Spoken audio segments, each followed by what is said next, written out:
Bounty hunting is a complicated profession.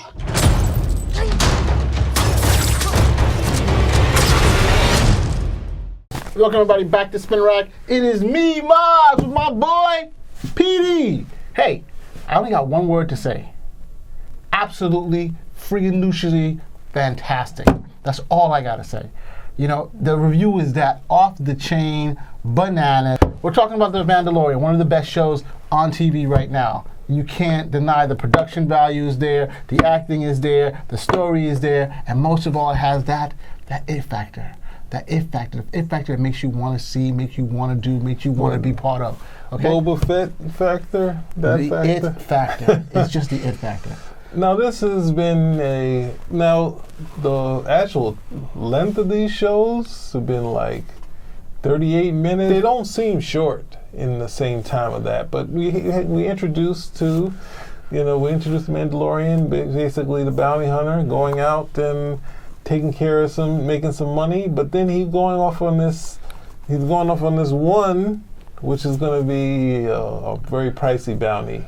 At the same time, he runs into Carl Weathers, who's also one of his benefactors. He runs into... That's his boss in the Bounty Guild. And then next thing you know, he runs into Werner Herzog, who's always great, and he says this is... But actually we get into a fight with some stormtroopers, some cool scenes like that. So we have this is the epic space opera western. We have the Mandalorian, and we all know who the Mandalorians are. Those are people from Mandalore, the warrior hunters who can take on Jedi themselves. But here we have a Mandalorian who's a bounty hunter. And of course we've seen someone who's not necessarily a Mandalorian, but of Mandalorian stock, and that is Boba Fett. And this is what people have been looking for all this time, Boba the Fett. And what we're talking about here... I don't think they ever said that, Boba the Fett. That's like Nutty the Professor. So, continuing, I pretend I didn't hear that. But here we have the setup that he is asked to go after. We see the initial setup where he kicks butt in the cantina trying to get one of his bounties. Pretty good scene. But then we also have, then after that, he's captured his bounty, he comes back to the bounty wherever the headquarters are, and he meets with the illustrious and Carl Weathers. He basically gets a job to capture a special asset. I think that's what they call it, the asset. Yes. By what's the name of the guy? Herzog? Werner Herzog. So he's like a down in his luck Imperial, because at this stage it's 5 years after Return of the Jedi. Return of the Jedi. The Empire has been dissolved. The Imperials are trying to do whatever they're doing. There's no real law out in the fringes, in the outer rims. Mm-hmm. You know, the rebels have wanted to take over the center, and they're trying to run the show. In fact, people don't even think the rebels care about what's happening out there. Isn't this the whole reason the Empire got overthrown? You know, people on the edges always feel that nothing's happening. And so all I know, they're setting seeds for stuff. We'll see that in the future. Well, I guess the long and short is that with this is almost like being able to have the space western, but Star Wars also played to that. So it's also cool to have this character walk into the cantina, go to these other worlds, meet up with these people, have these cool action with the stormtroopers. The only thing that was kind of the tougher part for me was him trying to ride that animal.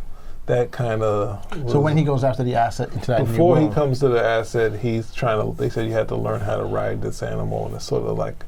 That was a toughest scene, but then when they get next to you, there's another bounty hunter out there, which is a robot, and we've seen this robot before in, I think, The Empire Strikes Back, and it's really fancy shooting and fancy how it works, but it's really anal in how it reacts. it's a robot. So they kind of work together to try to get this, and that's they get the asset, but there's the only one weak part in there, because all the action's cool. It's cool how he killed the android, kills everybody, and then he's going thinking he's going to get the asset, but at the same time they were luring him into an enclosed place to kill him. So then all the rest of the people come out, and then next thing you know, the Mandalorian's also fighting with them. They join together because they had to figure it out, because the robot just wants to self-destruct. But at the same time, what happened? They had this thing that they had this big missile launcher that they're using against them. A Gatling gun type of laser. Gatling gun, but that was one of the things that could have been a really cool scene. It had a weakness in how it was handled, because Mandalorian uses its the the dart thing that it does to grapple something and Right. pulls it over. When it pulls it over, say you're there, you're my target right in front of me. Mm-hmm. He pulls it instead of having it turn while it's going. So when he gets to it, it's already turned towards the adversary. Right. He gets it. He has to go like a half circle to start shooting where his back is turned to the camera. And I'm just like, he could get shot so many times from the back here where he should have got, when he did the spin, it should have spun while it got there, immediately jumped on at the right time and then shoot everything. When he got it, I don't know if I can do this in studio, he got it here. So he's like turning around, and then shooting. So that was one of the weakest parts of it. But it was cool that otherwise when they see the asset. Are we doing a critique show or are we just going to cheer? I'm listening to the critique. I'm not knocking it. I'm just saying you like the critique. I like to be positive. No, you know what I'm trying to say. So that's the so we see the asset, and the asset can be brought in dead or alive, and obviously the android is like dead. Let's bring it in dead, and they split the bounty. Look, we're telling spoilers here. All right, so let's not even baby it. Okay. So I just wanted to say so you don't feel constrained. So we're doing 3 episodes. So go. No, go finish. So finish. Finish what you're gonna say. I don't know where you're gonna go. I said that the asset, and you said the asset was a baby Yoda. That's right, baby Yoda, baby Yoda. And so, what's the importance of this is that in Yoda's race, all the members of Yoda's race which we've met, which have been very few in the expanded universe and in Legend universe, have been all Force wielders. So the thought that this baby may be able to be a Force wielder. Is he Yoda's baby? Is he a clone of Yoda? Is he someone else from his race? So this is what we're basically finding out Werner Herzog and his Imperials are looking for. They want this baby, dead or alive, because I think the assumption is as long as they get the DNA sample, they're able to replicate it or whatever. I don't know about the Force prefix. I think we need some better terms than Force Ghost, Force Wielder, like that sort of thing. Because it's in terms of what? Of having some sort of better way to name the Force stuff. What did I just say? The Force? He says Force Wielder. And it sounds like in the Mob Wives, the cop caller. It's like we need something that sounds cool. But we don't know. Well, technically, his people tend to be Jedi, but he can always turn bad. There we go, Jedi. But no, he's not Jedi. Name. Jedi, you have to go through a series of instructions. You don't become a Jedi unless you go through, the way, the path. It's just not a way. You just not anybody. Okay, let's go back to the show. So we got to see a cool Yoda. We got to see Yoda, and we're you like, disagree with me? We just keep going with the show. Oh Lord, stop looking at the studio audience. So we get to the second episode, and of course there's some Jawas all around, and the Jawas strip mine the Mandalorian ship. So he's kind of runs into some issues. And this one, I don't know, I guess you could call it filler. It's okay. There's a nice fight with a space rhino and whatnot. It's a very important show. It exposes who we're dealing with and explains the essence of the character, and I think it's very important. It's even though the episode may not be long in length, it's long in the understanding. Space lone wolf and cub, which comes from a friend of mine, Adam Lawrence. He's walking around with this floating baby carriage. That's not an insult. No, it's not an insult. I mean, obviously, Road to Perdition is borrowed from that. Yeah, so. I think it's an apt analogy. I think it's very good. And, I thought of it also myself, so that's why. But he didn't say it. I didn't say it. You're right. So now he's gonna act like he did it. So, when we get to the third episode, because basically he puts the ship back together, he flies off.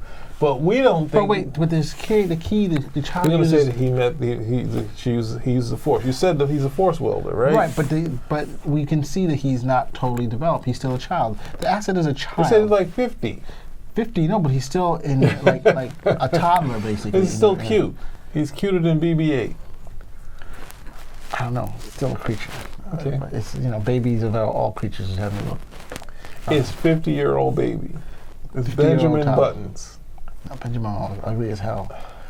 So we go through that portion. We get to see that this baby Yoda has powers and uses it to levitate. the space rhino, because they make a deal where the Mandalorian has to get this egg, and when trying to get the egg, it runs into the space rhino. He needs the eggs for the Jawa so they can I said that they had to make a deal, yeah. So then they get through that. We got to get to episode 3. I'm acting like it's comic books. You want to start with that? So he comes back to the bounty world. I don't know what they call it or whatever. And he goes back to Werner Herzog and he gives the baby up. You know? And in doing Cashes it in he without gets a care. This gigantic ice cooler worth of these metals. Of the metal, the Beskar metal. That's the metal. That's the super hard metal. It's something that the Mandalorians prize. This is what they make their armor of. And so having all this, he's now an extremely wealthy man, and everybody's jealous because he's just carrying it on.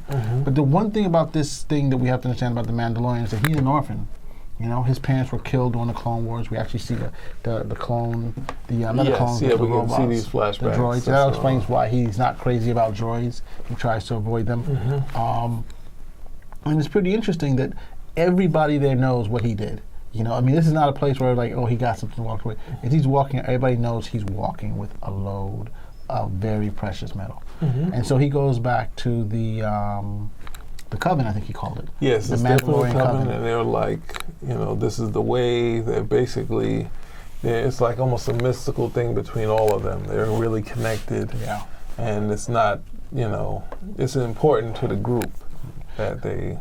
So what happened is after the Empire had taken over their last homeworld, they scattered the Mandalorians to the wind, I guess.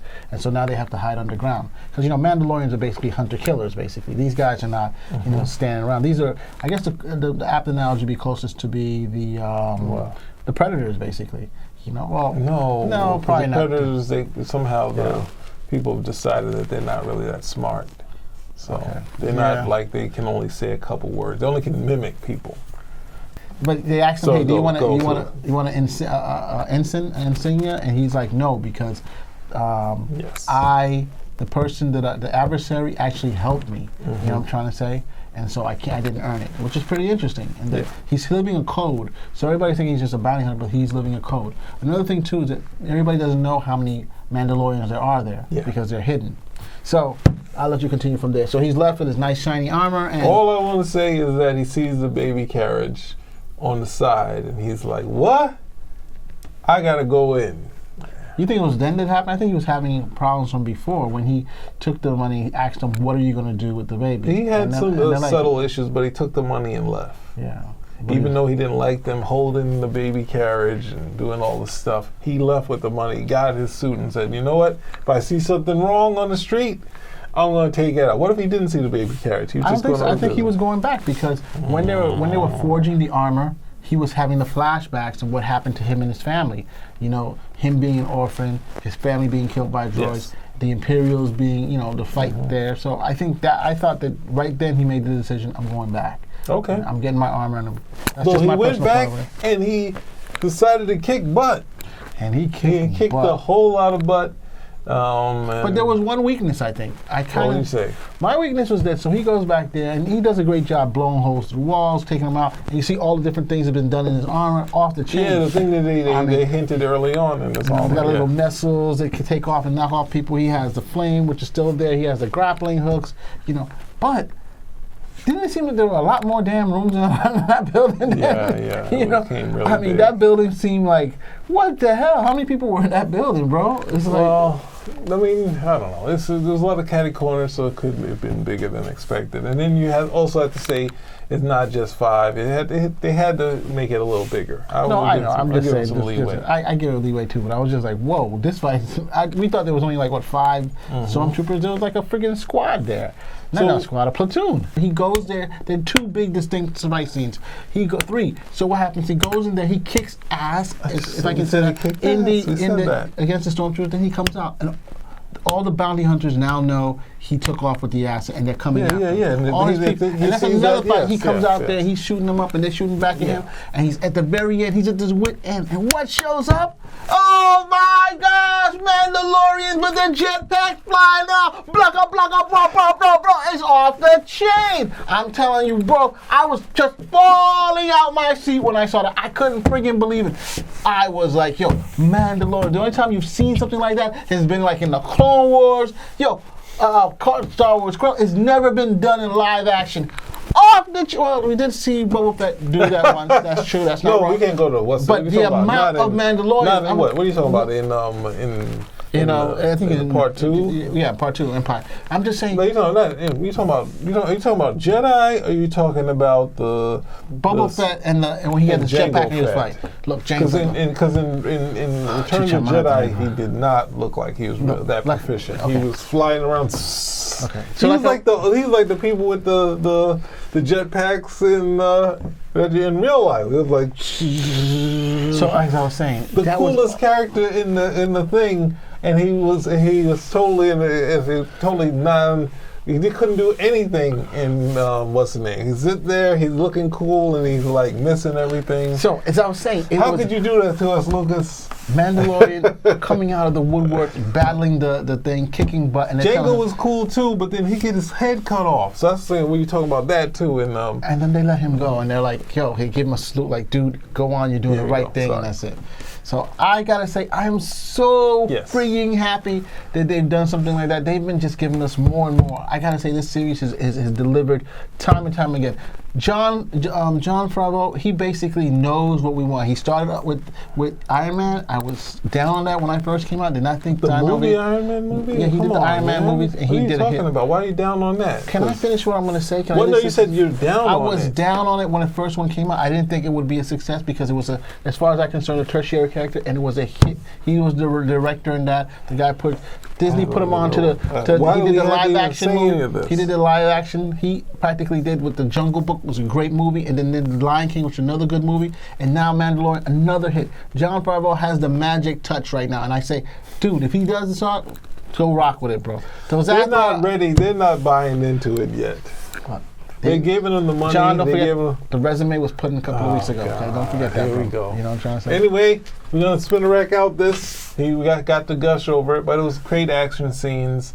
It's been an enjoyable series, and actually, for the lengths, it's actually been not. It didn't necessarily seem short. So I don't have to see the movie. It's as good as hell. You're not going to see Rise of Skywalker? Rise of Rey?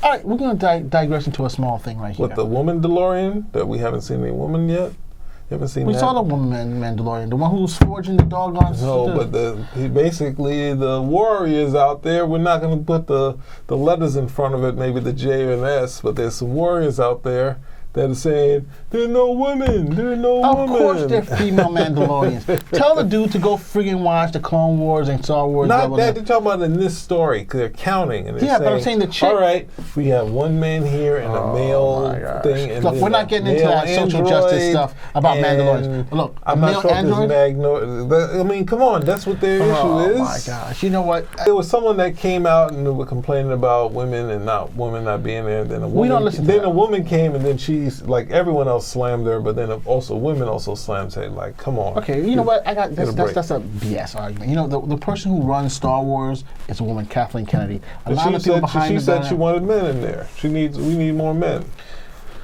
Look, I'm not gonna. It's like Married with Children. You know, it's like it was like people say it's sexist with all women in the director's seat, in the executive producing seat, and it's like, you know, and the women win in the end in Married with Children. So that's the same as in Star Wars thing. What you got? What's wrong with you? That was not where I was going at all. No? No. You said woman in the Kathleen Kennedy. You said before. Look, the point I was going to make is that the Star Wars. People have been dropping leaks all over the doggone place about the new Star Wars show. Leaks. You know, and our position is on leaks is that don't read them, don't watch them. Also, that wasn't ours. So sorry, I cut you off. Did you not mean to?